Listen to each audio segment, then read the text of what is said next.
Design ಆಗಿ ಹೆಂಗೆ scam ನಡೆಸಿದ್ದಾರೆ ಅನ್ನೋದನ್ನ ನಾವು ಎಕ್ಸ್ಪ್ಲೈನ್ ಮಾಡ್ತಾ ಇದ್ವಿ ನಿಮಗೆ ಕೆಲವೊಂದಷ್ಟು ಸಾಕ್ಷಿಗಳನ್ನು ಕೊಡೋದ್ರ ಮೂಲಕ.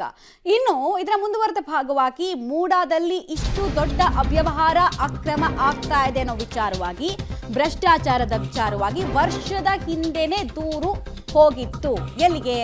ಮೈಸೂರು ಲೋಕಾಯುಕ್ತಕ್ಕೆ ಅನ್ನೋದು ಗೊತ್ತಾಗ್ತಾ ಇದೆ. ದೂರು ದಾಖಲಾಗಿತ್ತು. ಜಿಟಿ ದಿನೇಶ್ ಕುಮಾರ್, ಮಂಜುನಾಥ್ ವಿರುದ್ಧ ದೂರು ದಾಖಲಾಗಿತ್ತು. ಕೃಷ್ಣ ಅನ್ನೋರು ದಾಖಲೆಗಳ ಸಮೇತ ಇಲ್ಲಿ ಅಕ್ರಮ ಆಗಿದೆ ಅಂತ ಪಾಪ ವಿಸಿಲ್ ಬ್ಲೋ ಮಾಡೋ ಕೆಲಸವನ್ನು ಮಾಡಿದ್ರು.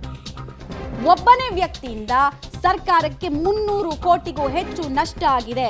ಮೂಡಾದ ಆಯುಕ್ತ ದಿನೇಶ್, ವಿಶೇಷ ತಹಶೀಲ್ದಾರ್ ಶಿವಕುಮಾರ್, ಹೆಚ್ಚುವರಿ ಜಿಲ್ಲಾ ನೋಂದಣಾಧಿಕಾರಿ ಕಾವ್ಯ, ಮಂಜುನಾಥ್ ವಿರುದ್ಧ ದೂರನ್ನ ಕೊಡಲಾಗಿತ್ತು. ತಪ್ಪಿತಸ್ಥರ ವಿರುದ್ಧ ಕ್ರಮ ಕೈಗೊಳ್ಳಿ ಅಂತ ಲೋಕಾಯುಕ್ತದಲ್ಲಿ ದೂರು ಕೊಟ್ಟಿದ್ರು. ಲೋಕಾಯುಕ್ತದಲ್ಲಿ ದೂರು ಕೊಡೋದು ಅಂದ್ರೆ ಹೆಂಗೆ? ಸುಮ್ಮನೆ ಹೋಗ್ಬಿಟ್ಟು ಯಾರ ಮೇಲೋ ಕಂಪ್ಲೇಂಟ್ ಕೊಟ್ಬಿಟ್ರೆ ಅವ್ರು ರಿಸೀವ್ ಮಾಡಲ್ಲ, ಅಕ್ನಾಲೆಜ್ಮೆಂಟ್ ಕೊಡಲ್ಲ. ಆ ದೂರಿಗೆ ಅನ್ವಯಿಸುವಂತೆ ಕರೆಕ್ಟ್ ಡಾಕ್ಯುಮೆಂಟ್ಸ್ ಅನ್ನ ಕೊಟ್ಟಾಗ ಮಾತ್ರ ಅಲ್ಲಿ FIR ಆಗೋದು, ಪ್ರಾಥಮಿಕವಾಗಿ FIR ಆಗೋದು ಅಥವಾ ದೂರನ್ನ ರಿಸೀವ್ ಮಾಡೋದು. ಇಲ್ಲಾಂದ್ರೆ ನೋಡ್ತೀವಿ ಬಿಡಿ ನಾವು ಅಂತ ಹೇಳಿ ಕಳಿಸ್ತಾರೆ. ತನಿಖೆ ಈ ರೀತಿ ಸಾಗುತ್ತೆ. ಸೊ ಇಲ್ಲಿ ದೂರನ್ನು ಕೊಟ್ಟಿದ್ರು ಅಂದ್ರೆ ವರ್ಷದ ಹಿಂದೆನೇ ಲೋಕಾಯುಕ್ತಕ್ಕೆ ಕೊಟ್ಟಿತ್ತು. ಈಗ ಇದನ್ನ ನಾವು ಯಾಕೆ ಹೇಳ್ತಾ ಇದೀವಿ ಅಂದ್ರೆ, ಇದಾದ್ಮೇಲೆ ಮೂಡುವಂತಹ ಪ್ರಶ್ನೆಗಳು, ಆಗ ಯಾಕೆ ರೇಡ್ ಮಾಡಲಿಲ್ಲ? ಈಗ ಇಡಿ ಏನ್ ಫೈಂಡಿಂಗ್ಸ್ ಅನ್ನ ಮಾಡ್ತಾ ಇದೆಯಲ್ಲ, ಆ ಫೈಂಡಿಂಗ್ಸು ಲೋಕಾಯುಕ್ತ ಅಧಿಕಾರಿಗಳ ಕಣ್ಣಿಗೆ ಬೀಳಲಿಲ್ವಾ? ಪ್ರಶ್ನೆ ಬರುತ್ತಲ್ವಾ. ಯಾಕಂದ್ರೆ ಅವರದ್ದು ಅದೇ ಕಣ್ಣು, ಇವರದ್ದು ಅದೇ ಕಣ್ಣು.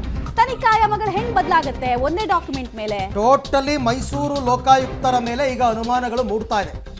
1 ವರ್ಷದ ಹಿಂದೆಯೇ 150 ಪುಟದ ದಾಖಲೆಯನ್ನ ಕೊಡಲಾಗಿತ್ತು. ದಾಖಲೆಯ ಜೊತೆಗೆ ದೂರನ್ನೂ ಕೊಟ್ಟಿದ್ರು. ದಾಖಲೆ ಕೊಟ್ಟರು, ಲೋಕಾಯುಕ್ತದವರು ಮೌನ ವಹಿಸಿದ್ದು ಯಾಕೆ? ಅಂದಿನ ಲೋಕಾಯುಕ್ತ SP ಮೇಲೇನೆ, ಅವ್ರ ಮೇಲೇನೆ ಡೌಟ್ ಮೂಡ್ತಾ ಇದೆ. ಎಲ್ಲ ದಾಖಲೆ ಇದ್ರೂ ಕೂಡ ಒಂದೇ ಒಂದು ನೋಟಿಸನ್ನು ಕೊಡಲಿಲ್ಲ. ನೋಟಿಸ್ ಕೊಡೋದಕ್ಕೆ ಯಾಕೆ ಮುಂದಾಗಲಿಲ್ಲ ಲೋಕಾಯುಕ್ತ ಅಂತಕ್ಕಂಥ ಪ್ರಶ್ನೆ. ಮೂಡಾ ಹಗರಣದಲ್ಲಿ ಕೊಳಕಾಗಿದೆಯಾ ಲೋಕಾಯುಕ್ತ ಕೈಗಳು? ಈಗ ಸ್ನೇಹಜೀವಿ ಕೃಷ್ಣ ಅವರು ಹೇಳ್ತಿರ್ತಾರೆ ಯಾವಾಗಲೂ ಕೂಡ, ನಮಗೆ ಲೋಕಾಯುಕ್ತ ತನಿಖೆ ಬಗ್ಗೆ ನಂಬಿಕೆ ಇಲ್ಲ, ಇದನ್ನು CBIಗೆ ರೆಫರ್ ಮಾಡಬೇಕು ಅಂತ. ಈಗ ಅವೆಲ್ಲವೂ ಕೂಡ ನಿಜ ಅಂತ ಅನ್ನಿಸ್ತಾ ಇದೆ. ಯಾಕೆಂದರೆ 1 ವರ್ಷದ ಹಿಂದೆಯೇ ಮೂಡಾ ಭ್ರಷ್ಟಾಚಾರದ ಬಗ್ಗೆ ದೂರು ಕೊಟ್ಟಿದ್ದಾರೆ ಲೋಕಾಯುಕ್ತದಲ್ಲಿ. ಆದರೂ ಒಂದು ಸಣ್ಣ ನೋಟಿಸ್ ಕೂಡ ಕೊಡಲಿಲ್ವಲ್ಲ, ಯಾಕೆ? ಇದು ಪ್ರಶ್ನೆ. ಈ ಬಗ್ಗೆ ಕೂಡ ಮತ್ತಷ್ಟು ಮಾಹಿತಿ ನನ್ನ ಕೊಲೀಗ KP ನಾಗರಾಜ್ ಅವರಿಂದ ಪಡ್ಕೊಳ್ಳೋಣ. KP, ನಿಜವಾಗ್ಲೂ ಕೂಡ ಲೋಕಾಯುಕ್ತ ಕೈಗಳು ಕೊಳಕಾಗಿದೆಯಾ ಅಂತಕ್ಕಂಥ ಪ್ರಶ್ನೆ ಮೂಡೋದು ಸಹಜ. ಅಂದರೆ ಮುಖ್ಯಮಂತ್ರಿಗಳ ಪತ್ನಿಗೆ 14 ಸೈಟ್ ಕೊಟ್ಟಿದ್ದಾರೆ. ನಾವು ಇನ್ವೆಸ್ಟಿಗೇಷನ್ ಮಾಡ್ತಾ ಹೋಗ್ತಾ ಇದ್ದಂಗೆ ಅವೆಲ್ಲವೂ ಹೊರಗೆ ಬರುತ್ತೆ. ದೊಡ್ಡವ್ರ ವಿಚಾರ, ನಮಗೆ ಯಾಕೆ ಅಂತ ಏನಾದರೂ ಲೋಕಾಯುಕ್ತದವ್ರು ಸುಮ್ಮನೆ ಕೂತ್ಬಿಟ್ರ, ಅಥವಾ ನೇರವಾಗಿ ಕೇಳ್ತೀನಿ, ಈ ಹಗರಣದಲ್ಲಿ ಅವ್ರದ್ದು ಪಾಲುದಾರಿಕೆ ಇದೆಯಾ ಅಂತ? ಅರವಿಂದ್, ನನಗೆ ನೀವು ಹೇಳಿದಂಥ ಎರಡನೇ ಅನುಮಾನದ ಮೇಲೇ ಜಾಸ್ತಿ ಅನುಮಾನ ಇರುವಂಥದ್ದು ಅರವಿಂದ್. ಯಾಕೆಂದರೆ 50-50ಯ ವಿಚಾರ ಬೇರೆ, ಸಿದ್ದರಾಮಯ್ಯನವರ ಪತ್ನಿಗೆ ಕೊಟ್ಟಿರುವಂಥದ್ದು 50-50ಯ ವಿಚಾರ, ಇದು ಬೇರೆ. ಇದು 50-50 ಅಲ್ಲ ಅರವಿಂದ್. ಹಾಗಾಗಿ ನನಗೆ ನಿಮ್ಮ ಎರಡನೇ ಅನುಮಾನ ಇದೆ, ನನ್ನ ಅನುಮಾನವೂ ಕೂಡ ಅದೇ ಅರವಿಂದ್. ಕೃಷ್ಣ ಅನ್ನುವಂಥವರು ಕೇವಲ ಯಾವುದೋ ಒಂದು ರೀತಿಯಾದಂಥ ಲಿಖಿತವಾದಂಥ ದೂರನ್ನು ಕೊಟ್ಟಿಲ್ಲ. ಅದರ ಜೊತೆಗೆ 150 ಪುಟಗಳು ಏನು ನಾವು ಡಾಕ್ಯುಮೆಂಟ್ಗಳನ್ನ ತೋರಿಸ್ತಾ ಇದ್ದೀವಿ ಅರವಿಂದ್, ಈ ಎಲ್ಲ ಡಾಕ್ಯುಮೆಂಟ್ಗಳನ್ನು 1 ವರ್ಷದ ಹಿಂದೆಯೇ ಲೋಕಾಯುಕ್ತಕ್ಕೆ ಕೊಡಲಾಗಿದೆ. ಕ್ಲಿಯರ್ ಕಟ್ ಆಗಿದೆ ಎವಿಡೆನ್ಸ್, ಕ್ಲಿಯರ್ ಕಟ್ ಆಗಿದೆ ಇದರೊಳಗಿನ ಡಾಕ್ಯುಮೆಂಟ್ಸ್.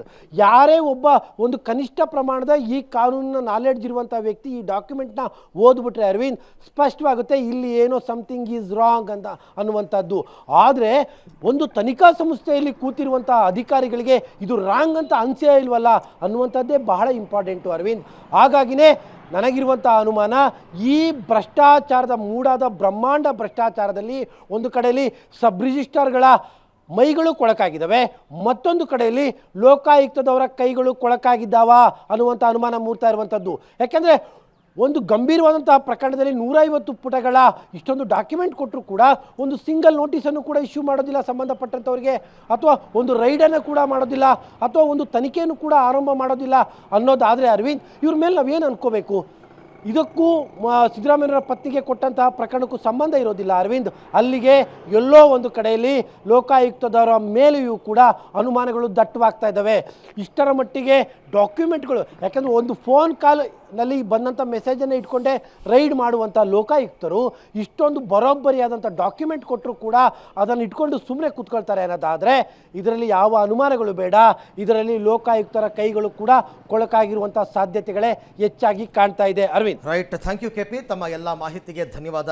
ಯಾರನ್ನು ನಂಬೋದು ಯಾರನ್ನು ಬಿಡೋದು ಅಂತ ಅನಿಸುತ್ತೆ. ಬೇಲಿನೇ ಎದ್ದು ಹೊಲ ಮೇಯ್ತಾ ಇದೆ ಅಂತಂದ ಮೇಲೆ ಲೋಕಾಯುಕ್ತದವರೇ ಹೀಗೆ ಭ್ರಷ್ಟಾಚಾರದಲ್ಲಿ ಮುಳುಗಿದ್ದಾರೆ ಅಂತ ಅನುಮಾನ ಬರೋ ರೀತಿಯಲ್ಲಿ ಸುದ್ದಿಗಳು ಬಂದರೆ ನಾಳೆ ದಿನ ನಾವು ಯಾರನ್ನು ನಂಬಬೇಕು? ಪೊಲೀಸ್ ಇಲಾಖೆ ನಂಬೇಕಾ, ಗೃಹ ಇಲಾಖೆ ನಂಬೇಕಾ?